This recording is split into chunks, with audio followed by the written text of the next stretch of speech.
സമീപകാലത്ത് കേരളത്തിന്റെ രാഷ്ട്രീയ മണ്ഡലത്തിൽ നമ്മൾ കണ്ടുകൊണ്ടിരിക്കുന്നത് അത്യന്തം ഗൗരവവും അതേസമയം നാടകീയവുമായ പല സംഭവ വികാസങ്ങളാണ്. സംസ്ഥാനത്തിന്റെ ക്രമസമാധാന സാമൂഹ്യ മേഖലകളിൽ വൻ ചലനങ്ങൾ സൃഷ്ടിച്ചുകൊണ്ട് ആഭ്യന്തര വകുപ്പ് നടപ്പിലാക്കുന്ന ഓപ്പറേഷൻ തൂഫാൻ ഇപ്പോൾ വൻ വിജയത്തിലേക്ക് കുതിച്ചുകൊണ്ടേയിരിക്കുകയാണെന്ന് പറയാതിരിക്കാനും സാധിക്കില്ല. കാരണം സംസ്ഥാനത്ത് നാൾക്കുനാൾ വർദ്ധിച്ചു വന്നുകൊണ്ടിരുന്ന ലഹരി മാഫിയകളുടെ വേരറക്കാൻ അത് ലക്ഷ്യമിട്ടുകൊണ്ട് ആഭ്യന്തരമന്ത്രി രമേശ് ചെന്നിത്തല പ്രഖ്യാപിച്ച ഈ ദൗത്യം ചുരുങ്ങിയ കാലയളവിനുള്ളിൽ തന്നെ വലിയ ജനപിന്തുണയാണ് നേടിയെടുത്തിരിക്കുന്നത്. ഇതിനിടയിലാണ് ലഹരി വിരുദ്ധ പോരാട്ടത്തിൽ യുവതലമുറയുടെ ബോധവൽക്കരണത്തിനായി തമിഴ്നാട് മുഖ്യമന്ത്രിയും പ്രമുഖ നടനുമായിരുന്ന ജോസഫ് വിജയും മലയാളത്തിന്റെ പ്രിയതാരം മോഹൻലാലും ഒരുമിച്ച് അണിനിരക്കുന്നു വാർത്ത കൂടി ഇപ്പോൾ പുറത്തു വരുന്നത്. ഇത് കേരളത്തിൽ വലിയ രാഷ്ട്രീയ സാമൂഹിക ചർച്ചകൾക്കാണ് വഴി തുറന്നിരിക്കുന്നത്. പ്രതിപക്ഷം നിലവിലെ ഭരണകൂടത്തിലെ മറ്റു വകുപ്പുകൾക്കെതിരെയും മന്ത്രിമാർക്കെതിരെയും മുഖ്യമന്ത്രി വി.ഡി. സതീശനെതിരെ ഉൾപ്പെടെ കടന്നാക്രമിച്ച് കടുത്ത ആക്ഷേപങ്ങളും ട്രോളുകളും ഉയർത്തുമ്പോഴും ആഭ്യന്തരമന്ത്രി രമേശ് ചെന്നിത്തലയെ തൊടാൻ പ്രതിപക്ഷത്തിന് സാധിക്കുന്നില്ല എന്നുള്ളത് രാഷ്ട്രീയ കേന്ദ്രങ്ങളിൽ വലിയ രീതിയിലുള്ള ശ്രദ്ധേയമാകുന്ന കാര്യം കൂടിയാണ്. ഇതിനുള്ള കാരണം ശരിക്കു പറഞ്ഞാൽ ഈ പറയുന്ന ഓപ്പറേഷൻ തൂഫാൻ എന്ന സർക്കാരിൻ്റെ ഏറ്റവും വലിയ അഭിമാന പദ്ധതിയിലൂടെ ആഭ്യന്തര വകുപ്പ് ഉണ്ടാക്കിയെടുത്തിട്ടുള്ള ഈ ഒരു വലിയ ജനപിന്തുണയും പൊതുസമൂഹത്തിന്റെ വിശ്വാസ്യതയും തന്നെയാണ്. കേരളത്തിന്റെ മനുഷ്യ മനസാക്ഷിയെ ഒരുപോലെ ഞെട്ടിക്കുന്ന വലിയ തരത്തിലുള്ള ലഹരിയുടെ കേസിലുള്ള വലിയ അക്രമങ്ങളും അതുമായി ബന്ധപ്പെട്ട കൊലപാതകം വരെയാണ് നമ്മൾ ഇതുവരെ കണ്ടുകൊണ്ടിരുന്നത്. ഈ ലഹരിക്ക് അടിമയായവരുടെ വിക്രിയകളും സിന്തറ്റിക് ലഹരി മരുന്നുകളുടെ ഉപയോഗവും അത്രമാത്രം വർദ്ധിച്ച സാഹചര്യത്തിലാണ് സംസ്ഥാന വ്യാപകമായി ആഭ്യന്തരമന്ത്രി സ്ഥാനം ഏറ്റെടുത്തപ്പോൾ അദ്ദേഹം ആദ്യം ഈ ഒരു പദ്ധതിക്ക് രൂപം നൽകിയത്. കേവലം ലഹരി വസ്തുക്കൾ പിടിക്കുക എന്നതിനെല്ലാം അപ്പുറം അത്യാധുനിക സാങ്കേതിക വിദ്യ ഉപയോഗിച്ച് തെരുവുകൾ കേന്ദ്രീകരിച്ചും സൈബർ സംവിധാനങ്ങൾ വഴിയും ഈ മയക്കുമരുന്ന് ശൃംഖലയെ നാർക്കോട്ടിക് ശൃംഖലയെ പിടികൂടാനുള്ള ശ്രമങ്ങളാണ് നടക്കുന്നത്.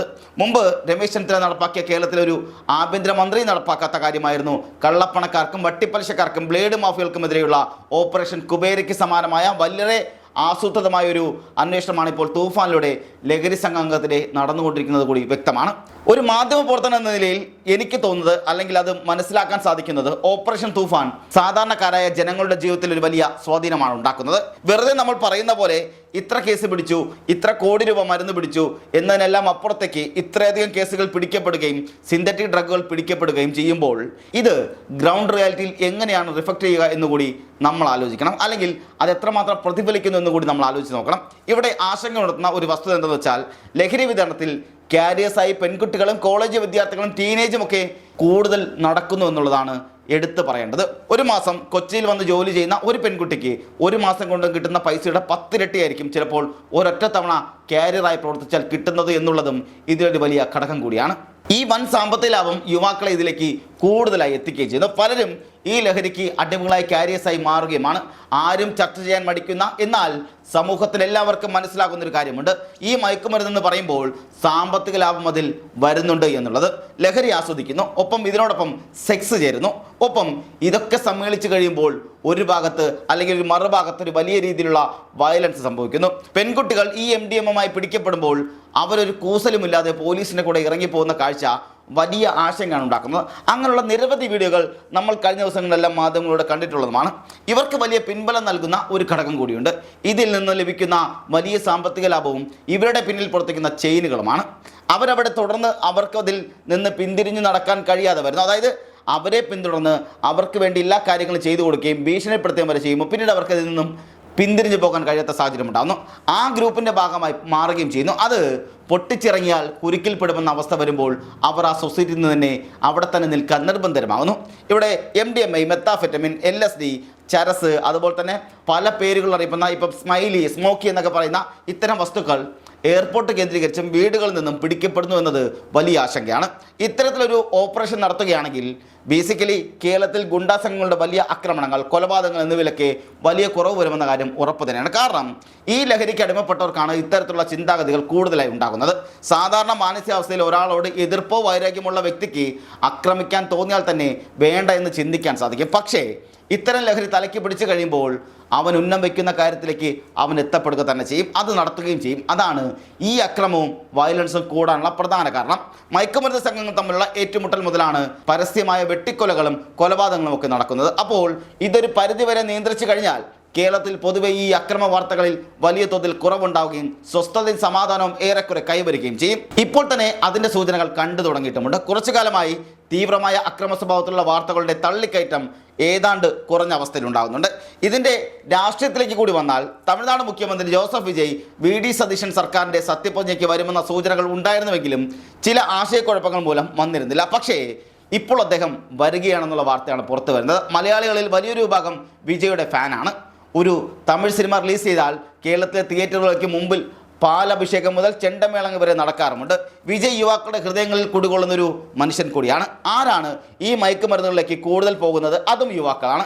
അങ്ങനെയുള്ളവരെ ബോധവൽക്കരണം നൽകാൻ വിജയ് വന്ന് പ്രിയപ്പെട്ട യുവാക്കളെ എന്ന് വിളിച്ചാൽ, അല്ലെങ്കിൽ ഈ നെഞ്ചിൽ കുടിയിറക്കും എന്ന് പറഞ്ഞു തുടങ്ങിയാൽ തന്നെ അതിൽ നിന്ന് പിന്മാറുമെന്ന് പറഞ്ഞാൽ പോലും അതൊക്കെ ഉൾക്കൊള്ളാൻ ഒരു വലിയ വിഭാഗത്തിന് കഴിയുമെന്നുള്ളത് തന്നെയാണ് ഇവിടെ മനസ്സിലാക്കേണ്ടത്. വിജയ് മുഖ്യമന്ത്രിയാണ്, രമേശ് ചെന്നിത്തല കേരളത്തിൻ്റെ ആഭ്യന്തരമന്ത്രിയാണ്. പക്ഷേ രാഷ്ട്രീയ പാരമ്പര്യവും തലയെടുപ്പും രമേശ് ചെന്നിത്തലയ്ക്ക് തന്നെയാണെന്നതിൽ യാതൊരു സംശയവും വേണ്ട. അദ്ദേഹം നേരിട്ട് തമിഴ്നാട്ടിൽ ചെന്നാണ് വിജയ് ഇവിടേക്ക് ഇൻവൈറ്റ് ചെയ്തിരിക്കുന്നത്.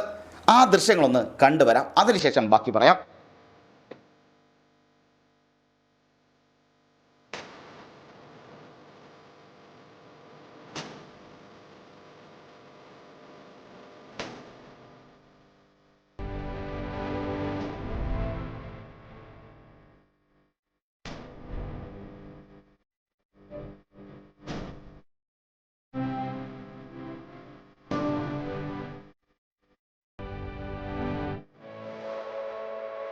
കേരളത്തിന്റെ ഗുണത്തിന് വേണ്ടിയുള്ള അദ്ദേഹത്തിന്റെ ആ കാഴ്ചപ്പാട് വളരെ മനോഹരം കൂടിയായിരുന്നു. വിജയ് ഇവിടെ വരുമ്പോൾ ഒപ്പം മോഹൻലാൽ കൂടി ഉണ്ടാകുന്നുണ്ട്. അങ്ങനെയെങ്കിൽ കേരളത്തിൽ അത് വലിയ ചലനമുണ്ടാക്കും. ആഭ്യന്തര വകുപ്പിന്റെ വലിയൊരു ഉത്തരവാദിത്തം അവിടെ നിറവേറ്റപ്പെടും.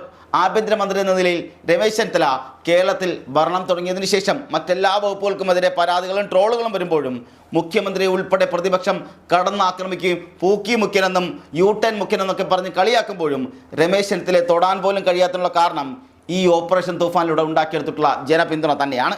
ഇനി ഇതിൽ എന്തൊക്കെയാണ് ആഡ് ചെയ്യേണ്ടത്, ഇൻക്ലൂഡ് ചെയ്യേണ്ടതെന്ന് കൂടി നോക്കിയാൽ നമുക്ക് മനസ്സിലാകും. ലഹരി കേന്ദ്രങ്ങളിൽ റെയ്ഡുകൾ നടത്തുന്നതിനപ്പുറം കള്ളപ്പണം, വട്ടിപ്പലിശക്കാർ എന്നിവർക്കെതിരെയുള്ള ഓപ്പറേഷൻ കുബേര കൂടി തിരിച്ചു വരണമെന്നാണ് പൊതുസമൂഹം ആവശ്യപ്പെടുന്നത്.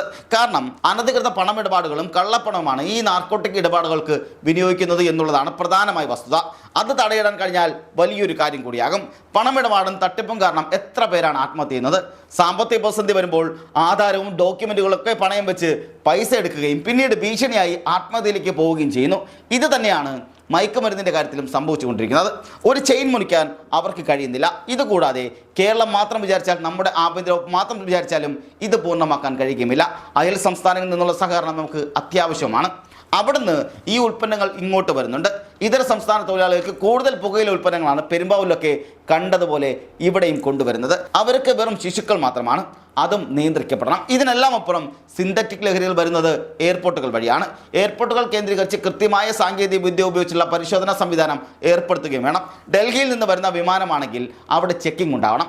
കേന്ദ്ര സർക്കാർ പോലും ഈ പദ്ധതി ഏറ്റെടുത്ത് ഒന്നിച്ച് നടപ്പാക്കുമ്പോഴേ ഇതിൽ നിന്ന് പൂർണ്ണമായൊരു വിമോചനം സാധ്യമാവുകയുള്ളൂ. നമ്മുടെ കടൽത്തീരം വഴി, എയർ ട്രാഫിക് വഴി, റോഡ് മാർഗം വഴിയൊക്കെ ഇത് വരുന്നുണ്ട് എന്നുള്ളത് ചെറിയ ക്വാണ്ടിറ്റി ആയതുകൊണ്ട് ഒളിപ്പിച്ചു വെക്കാൻ എളുപ്പമാണ്. പക്ഷേ ലക്ഷങ്ങളും കോടികളുമാണ് ഇതിൻ്റെ വിലയെന്ന് കൂടി മനസ്സിലാക്കണം. അതുകൊണ്ട് തന്നെ പരിശോധനകളിൽ പിടികൂടാൻ ബുദ്ധിമുട്ടുമാണ്. ആഭ്യന്തര വകുപ്പ് കൂടുതൽ സാങ്കേതിക സംവിധാനങ്ങൾ ഈ കാര്യത്തിൽ ഉപയോഗിക്കുകയും വേണം. കേരളത്തിൽ മദ്യനയവും ഒട്ടേറെ വിമർശനങ്ങൾക്ക് കാരണമായിട്ടുള്ളതാണ്. ഉമ്മൻചാണ്ടിയുടെ കാലത്ത് പെട്ടെന്ന് ബാറുകൾ പൂട്ടിയപ്പോൾ ബിവറേജുകളിൽ ഇടിയാവുകയും ഒപ്പം വീടുകളിൽ വ്യാജ വാറ്റ് കേന്ദ്രങ്ങൾ ഉയരുകയും ചെയ്തിരുന്നു. ലഹരി എന്ന് പറഞ്ഞാൽ ഒട്ടേറെ പേർ ദിനം പ്രതി ഉപയോഗിക്കുന്ന ഒന്ന് കൂടിയാണ്. ഇത് പെട്ടെന്ന് സ്റ്റോപ്പ് ചെയ്യാൻ പറ്റുകയുമില്ല. അത് അഡിക്ഷൻ കൂടിയാണ്. അതില്ലാതെ വന്നപ്പോഴാണ് കൂടുതൽ പേർ ഈ ലഹരി മരുന്നുകളിലേക്ക് മാറിയതെന്ന് കൂടി മനസ്സിലാക്കണം. മദ്യം നിയന്ത്രിക്കണം, പക്ഷെ പെട്ടെന്ന് നിർത്തുന്നത് ശരിയായ തീരുമാനമല്ല. ബാറുകൾ അടയ്ക്കപ്പെട്ട സാഹചര്യത്തിൽ കുറേയൊക്കെ പേർ കഞ്ചാവ് പോലുള്ള സാധനങ്ങളിലേക്ക് പോയിരുന്നു എന്നതും പലപ്പോഴും നമ്മൾ മനസ്സിലാക്കുന്ന കാര്യം കൂടിയാണ്. അതുകൊണ്ട് തന്നെ ഇതൊരു ബാലൻസിൽ കൊണ്ടുപോവുകയും വേണം. പൂർണ്ണമായും മദ്യം നിരോധിക്കാൻ ആവുകയുമില്ല. ഒരു സർക്കാർ ബാറുകൾ അടയ്ക്കുന്നു, മറ്റൊരു സർക്കാർ ബാറുകൾ തുറക്കുന്നു. പിന്നെ വീര്യം കുറഞ്ഞ മദ്യമാവാം, അല്ലെങ്കിൽ വേണ്ട എന്നൊക്കെയുള്ള ചർച്ചകൾ മാത്രം നടക്കുമ്പോഴും ഒരു സൈഡിൽ കൂടെ ഈ നാർക്കോട്ടിക് സാധനങ്ങൾ എത്തിക്കൊണ്ടേയിരിക്കുകയാണ്. ലഹരി കിട്ടിയേ തീരുമെന്ന് കരുതുന്നവർക്ക് ക്യാമ്പയിനുകളും അതോടൊപ്പം ബോധവൽക്കരണവും ഒക്കെ നൽകി നിയന്ത്രിച്ചു കൊണ്ടുവരണമെന്നാണ് പൊതുവെയുള്ള അഭിപ്രായം. എല്ലാം ഒന്നിച്ചു കൊണ്ടുപോയെങ്കിൽ മാത്രമേ പരിപൂർണ അർത്ഥത്തിൽ ഓപ്പറേഷൻ തൂഫാൻ അതിൻ്റെ അന്തിമ ലക്ഷ്യത്തിലേക്ക് എത്തൂ എന്നാണ് മനസ്സിലാക്കേണ്ടത്. എന്തായാലും നമ്മുടെ പ്രിയപ്പെട്ട ലാലേട്ടൻ വരുന്നു, വിജയ് വരുന്നു, കേരളം ഒന്ന് ഇളകി മറിയുമെന്ന കാര്യത്തിൽ യാതൊരു തർക്കവും വേണ്ട. കേരളത്തിലെ ജനങ്ങൾ കൂടുതൽ ബോധവാന്മാരാകും. ഒപ്പം നമ്മുടെ യുവാക്കളെ നമുക്ക് തിരിച്ചു പിടിക്കണമെന്ന് ഉറപ്പിച്ച് പറയാനും സാധിക്കും.